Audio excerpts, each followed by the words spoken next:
जय हिंद साथियों, स्वागत है आप सभी का आपके अपने परिवार मैथ्स गुरु मनीष में। दोस्तों मैं हूं एमके एक्सपर्ट और आज इस वीडियो में जो है ना एक बहुत बड़ा अपडेट आपके लिए लेकर आए हैं। लेकिन पहली बात आप ये समझ लीजिए, इस वीडियो का डिस्क्लेमर है कि सफलता का कोई शॉर्टकट रास्ता नहीं होता। किसी शॉर्टकट रास्ते से प्राप्त की गई सफलता जीवन के लिए बड़ा ही धोखेदारी होता है। मतलब आपके जीवन में यदि आप चाहते हैं कि मुझे सफलता मिले और वो सफलता आपको जीवन भर सुखी प्रदान करे, मतलब आपके जीवन को सुखी दे, तो उसके लिए आपको कड़ी मेहनत करनी पड़ेगी और पूरा का पूरा जो इसका कोर्स है वो कंप्लीट करना पड़ेगा। ठीक है ना। यदि आप किसी शॉर्टकट रास्ते से सफलता प्राप्त कर लेते हैं और किसी कारणवश या संयोगवश आपको वो सफलता मिल भी जाएगी तो वो सफलता ज्यादा दिन तक टिकेगी नहीं। ठीक है ना। हाँ, तो इस वीडियो का ये डिस्क्लेमर है। अब इस वीडियो में हम आपको प्रूफ के साथ एक बात बताने वाले हैं कि यदि आप इंटरमीडिएट का एग्जाम देने वाले हैं 2024 में और अभी तक आपने यदि कुछ नहीं पढ़ा और आपको सिर्फ एग्जाम पास करने के लिए यदि पढ़ना है, फिर से मेरी बात को सुन लीजिएगा, सिर्फ एग्जाम पास करने से आप कुछ नहीं कर लेंगे, आप कुछ नहीं पालेंगे। लेकिन यदि आपको लगता है कि मुझे सिर्फ एग्जाम पास करना है तो आपके लिए जो है ना एकदम प्रूफ के साथ हम ये बताएंगे कि यदि आप 2 चैप्टर तैयार कर लेते हैं, सिर्फ 2 चैप्टर, क्लास 12th का 2 चैप्टर यदि आप तैयार कर लेते हैं तो हम आपको बता दें कि आप मैथमेटिक्स में 80 से 85 अंक आसानी से ला सकते हैं। ठीक ना, एकदम प्रूफ के साथ आपको बताने वाले हैं इस वीडियो में। तीसरी सबसे बड़ी बात कि आप लोगों ने एग्जाम तो दे दिया है, अब एग्जाम के बाद अब आप बताइए कि आपको कौन कौन सा चैप्टर ऐसा है जिसमें आपको समस्या हुई है। ठीक ना, क्योंकि हम आपके लिए जो खड़ा है वो आपको आपकी मंजिल तक पहुंचाने के लिए खड़ा है, ना कि सिर्फ एग्जाम पास कराने के लिए। ठीक है ना, इतना बात समझ लीजिए। ठीक है, तो आप इतना बता दीजिए सिर्फ कि आप जब एग्जाम दिए तो आपको कौन कौन सा ऐसा चैप्टर लगा जिसमें आपको समस्या हुई है। कुछ बच्चों का मुझे अभी तक रिप्लाई आ चुका है और उनका कहना है कि गुरुजी अवकल समीकरण एक बार और हो जाए अच्छा से। आपको बता दें कि इस चैप्टर का नाम सुनते ही बच्चा भाग जाता है, अवकल समीकरण। ठीक ना, और आपको यह भी बता दें कि आपके बोर्ड एग्जाम में इस चैप्टर का बहुत बड़ा वेटेज है, खासकर सब्जेक्टिव में आप देखे होंगे तो इंटीग्रेशन और डिफरेंशिएशन का तो है ही, इसका बहुत ज्यादा माने हैं आपके बोर्ड एग्जाम में, खासकर सब्जेक्टिव में। ऑब्जेक्टिव में तो है ही, लेकिन उससे ज्यादा इसका मांग सब्जेक्टिव में है। और इस चैप्टर का जैसे ही थंबनेल बनता है ना, आप इससे दूर भाग जाते हैं। तो सुन लीजिए, ऑब्जेक्टिव का काम हम पूरा कर दिए हैं, उस वीडियो का लिंक नीचे डिस्क्रिप्शन में हम दे देते हैं, उस वीडियो को देख लीजिए। ऑब्जेक्टिव का रास्ता आपका खत्म हो जाएगा, सब्जेक्टिव के लिए हम इस पर काम कर देंगे। क्लियर है। और भी किन किन चैप्टर में और परेशानी आपको हुई है नीचे कमेंट बॉक्स में जरूर बता दीजिएगा, ताकि उस पर जो है ना और मेहनत से हम एक बार काम करें, हम सब मिलकर काम करें और उसको और बेहतर बनाने का प्रयास करें। ठीक है, ताकि बोर्ड एग्जाम में आपको कोई समस्या ना हो। अब आते हैं मेन मुद्दा पर, जिस पर हम आज बात करने वाले हैं। हमने लिखा है कि सिर्फ 2 चैप्टर पढ़कर 80 से 85 अंक ला सकते हैं, या ला सकते हैं लिखा गया है। ठीक है ना, यहां होगा ला सकते हैं। ठीक है ना, ला सकते हैं 80 से 85 अंक सिर्फ 2 चैप्टर पढ़कर।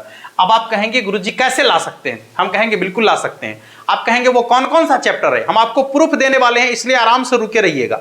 हम पहले ये बता दें कि वो कौन कौन सा चैप्टर है जिसको पढ़ के आप 80 से 85 अंक ला सकते हैं बोर्ड एग्जाम में। ठीक ना, पहले ये बता दें, उसके बाद हम आपको प्रूफ भी देंगे और आप लोगों से भी प्रूफ मांगेंगे। ऐसे काम नहीं चलने वाला है, आप लोगों को भी कहेंगे कि आप लोग भी प्रूफ दीजिए हमें। ठीक है ना। हाँ, आइए वो कौन कौन सा चैप्टर है हम बात करते हैं। एक सबसे पहला तो आपका कैलकुलस है, जो कि आप सबको पता है। कैलकुलस जिसको कहते हैं कलन, आप सब जानते हैं। कैलकुलस में 2 पार्ट होते हैं, एक होता है आपके डिफरेंशिएशन का पार्ट, ठीक है ना, एक डिफरेंशिएशन का पार्ट होता है और एक इंटीग्रेशन का पार्ट होता है, जो आप सबको पता है। डिफरेंशिएशन में आपको पूरा डिफरेंशिएशन अच्छा से देखना है। ठीक है ना, यदि आप डिफरेंशिएशन के अनुप्रयोग को नहीं देखते हैं तो कोई दिक्कत नहीं है, देख लेंगे तो और अच्छी बात है। देखना सबको है, पढ़ना सबको है, हम पहली बात बोल दिए हैं। ठीक ना। हाँ, तो डिफरेंशिएशन को आप अच्छा से देख लेते हैं तो इससे आपका काम बन जाएगा। बाकी आप इंटीग्रेशन में चलेंगे तो इंटीग्रेशन के मूल रूप से जो है ना, यहां 3 पार्ट हम आपको बताते हैं जो मेन है। सबसे पहले तो आपका इंडेफिनिट इंटीग्रेशन, ठीक है ना, इंडेफिनिट इंटीग्रेशन। ठीक है ना, एक इंडेफिनिट इंटीग्रेशन और दूसरा आपका हो जाएगा डिफिनिट इंटीग्रेशन। डेफिनेट इंटीग्रेशन, ठीक है। इसके बाद आपका एक होता है differential equation, differential equation, differential equation, ठीक है ना, जिसको अवकल समीकरण कहते हैं। तो ये आपको कलन में देखना है, यानी कैलकुलस में इतने चीज यदि आप देख लेते हैं तो आपको बता दें कि 60 से 70 अंक आपका यही दे देगा। प्रूफ देने वाले हैं, रुक जाइए, घबराइएगा नहीं, प्रूफ के साथ बताएंगे, एकदम हिचकना नहीं है, प्रूफ के साथ बताने वाले। और एक जो है ना आपका वेक्टर, ठीक है ना, जो कि बहुत सिंपल है, हमने वेक्टर पर काम भी कर दिया है, आप जाकर देखिएगा, वेक्टर का वीडियो का लिंक नीचे डिस्क्रिप्शन में आपको मिल जाएगा, वो भी जाकर आप देख लीजिएगा, ठीक है ना। एक वेक्टर को यदि आप अच्छा से देख लिए तो यही 2 चैप्टर जो है ना आपको बोर्ड एग्जाम में पास करा देगा, पास ही नहीं करा देगा, अच्छा नंबर दिला देगा। लेकिन फिर हम आपको कह रहे हैं, आप हमारी बात को सुनिए, कि सफलता का कोई शॉर्टकट रास्ता नहीं होता, और शॉर्टकट रास्ते से पाई गई सफलता टिकाऊ नहीं होती है, नहीं होती है, नहीं होती है, ठीक है ना। इसलिए आपको पूरा का पूरा मेहनत करना है, हर चैप्टर पर मेहनत करना है, हर एक्सरसाइज पर मेहनत करना है, हर क्वेश्चन पर मेहनत करना है, ताकि बोर्ड एग्जाम ही नहीं, आने वाला एग्जाम जो है आपका जीवन का जो एग्जाम है, जिस पे आप सफलता पाना चाहते हैं, जिसके लिए आप इतनी मेहनत कर रहे हैं, उस एग्जाम में भी आप टॉपर बने, टॉपर बने, ठीक ना। आप टॉपर बनने की तमन्ना रखें, आप निश्चित रूप से टॉपर बनेंगे। अब आइए हम आपको प्रूफ देने वाले हैं, ठीक है ना। अच्छा, प्रूफ क्या देंगे, अभी आप थोड़ा सा वेट कर लीजिएगा। आप सबका जो है ना, आप सब लोग का भी एग्जाम हुआ है, सेंटअप एग्जाम हुआ है, तो चलिए सेंटअप एग्जाम तो हुआ है, तो यदि आप एक बार सेंटअप एग्जाम के क्वेश्चन को उठाकर देखें, ठीक है ना, हाँ, यदि आप सेंटअप एग्जाम के क्वेश्चन को उठाकर देखिए, हम ऑब्जेक्टिव को पहले खोल लेते हैं। ये सेंटअप एग्जाम का ऑब्जेक्टिव क्वेश्चन होगा, यहां देखिएगा। अब आप एक एक करके काउंट करते जाइए, 100 से ही शुरू हो गया है क्वेश्चन। पहले देखिए, एक, यहां देखिएगा, 1 मिनट काउंट कीजिएगा आप सभी, ठीक है ना, थोड़ा ध्यान दीजिए इधर। देखिए, एक, ठीक है ना, यहां पर आपको दिख रहा होगा 1, फिर देखिए 2, ये वेक्टर से पूछा गया सवाल है, ठीक है ना। 2 के बाद आप काउंट करते जाएंगे, देखिए ये अवकल समीकरण का सवाल है, 3 अवकल समीकरण का सवाल है, ये 3 के बाद यहां देखिएगा 3, 1 मिनट आप थोड़ा ध्यान दीजिए इधर, 3 और ये नहीं है, ये भी नहीं है, ये भी नहीं है। चलिए अभी नीचे जाते जाते हैं, नीचे 3, ये ऐसे आपका जो है ना, ये आप वेक्टर में भी आपको दिखेगा और ये आपको 3D में भी दिखेगा। इसको छोड़ के ही चलिए, अभी 3 ही हुआ है, ठीक ना, 3 ही हुआ है। ये मैट्रिक्स का सवाल है, ये मैट्रिक्स का, ये आपके हाँ, ये प्रायिकता का सवाल है, ठीक है ना। देखिए 4 वेक्टर आ गया यहां पर, 88 नंबर क्वेश्चन, 4 जल्दी आ जाओ। ये नहीं है, ये भी नहीं है।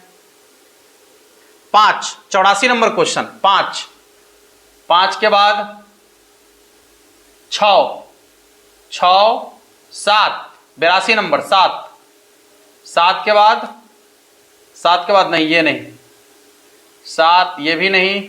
8 differentiation, 9 differentiation, 10 differentiation, 11 differentiation, differentiation का यहां तक 11 हो गया। 11 के बाद 11 देखिएगा,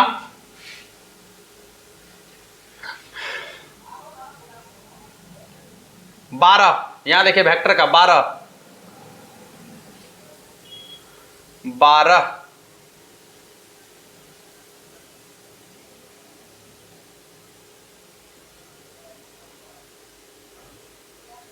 के बाद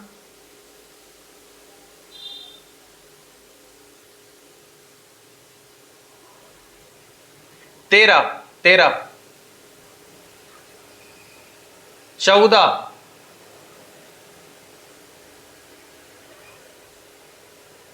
15 16 17 18 19 के बाद 20 के बाद देखिएगा, ये छोड़ दीजिए, ये भी छोड़ दीजिए, ये भी छोड़ दीजिए। 21 22 22 के बाद 23, 23 के बाद 24, अवकल समीकरण का सवाल है।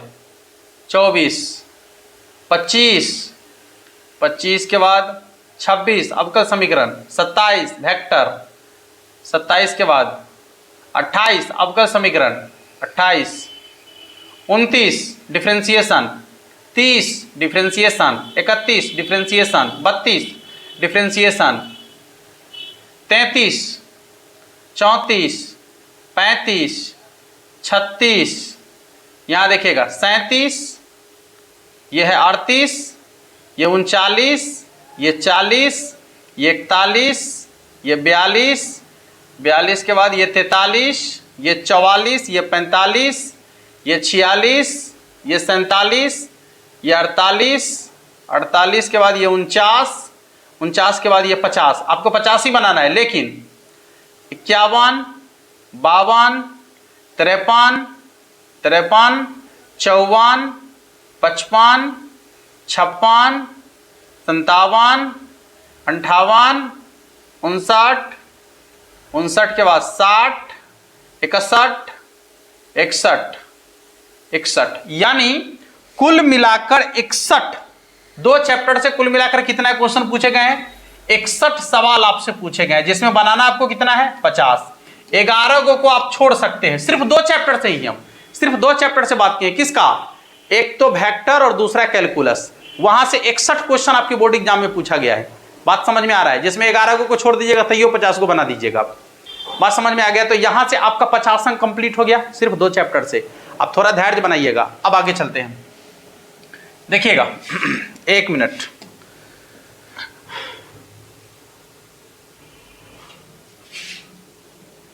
अब देखिए, अब सब्जेक्टिव में हम आते हैं। सब्जेक्टिव में आते हैं, देखिएगा सब्जेक्टिव में एक क्वेश्चन 2 अंक वाला, 2 गो, 3 गो इंटीग्रेशन का, 4 गो, 5 गो, 6, 7, 8, 9, 10, 11, 12। अब देखिए अवकल समीकरण से सवाल जो पूछा जा रहा है यहां से शुरू हो गया। 12 के बाद ये देखिए 13 अवकल समीकरण, 14 डिफरेंशिएशन, 14 को सवाल तो यहां डिफरेंशिएशन का हो गया, ठीक है ना। इसमें से आपको 15 को बनाना है ना, 14 को डिफरेंशिएशन का हो गया, एगो यहां देखिए वेक्टर का, तो 15 को ही हो गया। 16 को वेक्टर का, 17 यहां डिफरेंशिएशन का, 18 के बाद देखिएगा 18, हाँ 18 को। अब बनाना क्या गो है आपको पता है? 15 को। 15 को बनाना है, जिसमें से 18 को क्वेश्चन आपको सिर्फ 2 चैप्टर से पूछा गया है, ठीक है ना। 2 चैप्टर से सिर्फ 18 प्रश्न आपसे पूछे गए हैं। 2 चैप्टर से सिर्फ 18 प्रश्न आपसे पूछे गए हैं 2 चैप्टर से, जिसमें से 3 को छोड़िए दीजिएगा तैयो 15 को बनाइएगा, ठीक है ना। 3 को छोड़िए दीजिएगा तैयो 15 को बनाइएगा, तो 15 दूना 30 तो यहां से आ गया, 50 वहां, 30 यहां, 80, 50 वहां, 30 यहां, 80। अब आइए 5 अंक वाला में चलते हैं। देखिए अब 5 अंक वाला में चलते हैं, यहां गौर कीजिएगा। देखिए 5 अंक वाला में अवकल समीकरण, एक क्वेश्चन के बाद अवकल समीकरण 2 क्वेश्चन, 2, इसके बाद एगो ग्राफ तो रहता ही है, इंटीग्रेशन 3 गो, वेक्टर 4 गो, ठीक है ना, 4 गो। अब 4 क्वेश्चन आप यहां से यदि बना देते हैं, 4 क्वेश्चन यदि आप यहां से बना देते हैं, ठीक है ना, तो आप बताइए कि 4 क्वेश्चन में 16 नंबर, तो 50 अंक वहां, 30 अंक वहां और 16 नंबर यहां, कितना हो गया? 96 अंक, ठीक है ना। 96 नंबर का आप जो है ना सिर्फ 2 चैप्टर पढ़ के 96 अंक बना सकते हैं। अब सुन लीजिए, ये आपके सेंटअप एग्जाम का है, सेंटअप एग्जाम में ऐसा हुआ है। अब आपको हम एक बात और कह देते हैं, थोड़ा ध्यान से सुन लीजिएगा बात। अब ये कहना है हमको कि सेंटअप एग्जाम को छोड़कर अब आप आइए बिहार बोर्ड के एग्जाम में, बोर्ड एग्जाम में, सेंटअप एग्जाम को छोड़कर अब आप बोर्ड एग्जाम में आइए। और आपके लिए एक होमवर्क हो गया कि बोर्ड एग्जाम में आपको क्या करना है कि एक बार जो है ना बोर्ड एग्जाम को देखना है, ठीक है ना। आप बिहार बोर्ड के एग्जाम को देखिए, ठीक है, बिहार बोर्ड के एग्जाम को देखिए, और उसमें जो है ना 2020, 2021, 2022 और 2023, ठीक है ना, 1 2 3 4 साल हो गया। आप 4 साल के क्वेश्चन बैंक को उठाकर देखिए, ठीक है ना, ये हम आपको कह रहे हैं। आप 4 साल के क्वेश्चन बैंक को उठाकर देखिए और उसमें देखिए कि कैलकुलस से और वेक्टर से कितना सवाल पूछा गया है, कैलकुलस और वेक्टर से कितना सवाल पूछा गया है, तो आप पाएंगे कि 80 से 85 अंक आसानी से लाया जा सकता है। आप खुद देख लीजिएगा, नीचे कमेंट बॉक्स में जरूर लिखिएगा कि 2020 में कितना, 2021 में कितना, 22 में कितना और 23 में कितना, ठीक है ना। तो आज का वीडियो इसी पर था कि आप सिर्फ 2 चैप्टर पढ़कर जो है ना 80 से 85 अंक ला सकते हैं, लेकिन लास्ट में हम फिर आपको कह रहे हैं, एक बार और आप सुन लीजिए लास्ट में, कि सफलता का कोई शॉर्टकट रास्ता नहीं होता, ठीक ना। आप यदि चाहेंगे कि हम किसी शॉर्टकट रास्ते से सफलता प्राप्त कर ले, तो वो सफलता टिकाऊ नहीं होगी, टिकाऊ नहीं होगी। इसीलिए हम आप सबों को कह रहे हैं कि आपको पूरी पढ़ाई करनी है, ठीक ना, पूरा का पूरा पढ़ना है, पूरा का पूरा पढ़ना है, ठीक है। और अब बोर्ड एग्जाम में यदि आप जाएंगे तो 100 में 100 लिख कर आएंगे, इतना से तो 96 हो जाएगा, समझ लीजिए, इतना ही पढ़ के 96 हो जाएगा। यदि तनिए मेहनत कर दीजिएगा ना, एकदम तनिए मेहनत कर दीजिएगा, तो 100 में 100 कोई रुकेगा है? 100 में 100 लाके दिखाओगे तुम, 100 में 100 एकदम 100 में 100 नंबर लाके दिखाओगे। पावर तुम्हारे पास इतनी है, तुम्हारे पास इतनी क्षमता है कि 100 में 100 अंक ला सकते हो तुम, ठीक है। और एक नहीं, सभी बच्चों के अंदर इतनी क्षमता है, इतनी पावर है, बस एक सही मार्गदर्शक होना चाहिए। हाँ, अब हाउ हाउ करे वाला करेगा ना कि हाउ ले लो, तब तो फिर गड़बड़ है भाई, तब हाउ ले लो के चक्कर में कुछ नहीं ले आएगा तुमसे, ठीक है ना, कुछ नहीं ले आएगा और बर्बाद हो जाओगे। इसलिए ये वीडियो का मकसद सिर्फ इतना था कि यदि आप मान लीजिए कि बहुत देर हो गया है आपको, आपने सोचा कि अरे इतनी तैयारी अब तो कैसे हो पाएगा, तो घबराइए नहीं, आप धैर्य से रहिए। इंटीग्रेशन का भी वीडियो हमने बना दिया है, उसका भी लिंक डिस्क्रिप्शन में है। डिफरेंशिएशन का भी वीडियो बना दिया, उसका भी लिंक डिस्क्रिप्शन में है। फिर से इंटीग्रेशन डिफरेंशिएशन हम आपको पढ़ाएंगे और अवकल समीकरण पढ़ाएंगे, ठीक है ना। हाँ, तो फिर मिलते हैं आप लोग से। आज हम इसी पूरे के पूरे एनालिसिस पर ही आज का ये वीडियो है आपका। कल से आपका क्लास शुरू हो जाएगा, जैसा आप कमेंट करेंगे कि कौन कौन से एक्सरसाइज में आपको ज्यादा समस्या है, हम वहीं से शुरुआत करने वाले हैं। ऐसे 3D अभी चल रहा है, ठीक है ना। हाँ, तो उसको थोड़े समय के लिए स्किप कर देंगे, क्योंकि उसका बहुत सारा पार्ट हम कंप्लीट कर चुके हैं। तो आपको जिस जिस चैप्टर में सबसे ज्यादा समस्या और जिसका वेटेज ज्यादा है, हम वहीं से शुरुआत करेंगे और फिर से आपको जो है ना एक नई एनर्जी और एक नई ऊर्जा के साथ क्लास को आगे बढ़ाने का प्रयास करेंगे, ठीक है। मिलते हैं आप लोगों से फिर नेक्स्ट क्लास में, और तब तक के लिए आप सभी को जय हिंद। इस क्लास को शेयर जरूर कर दीजिएगा आप सभी।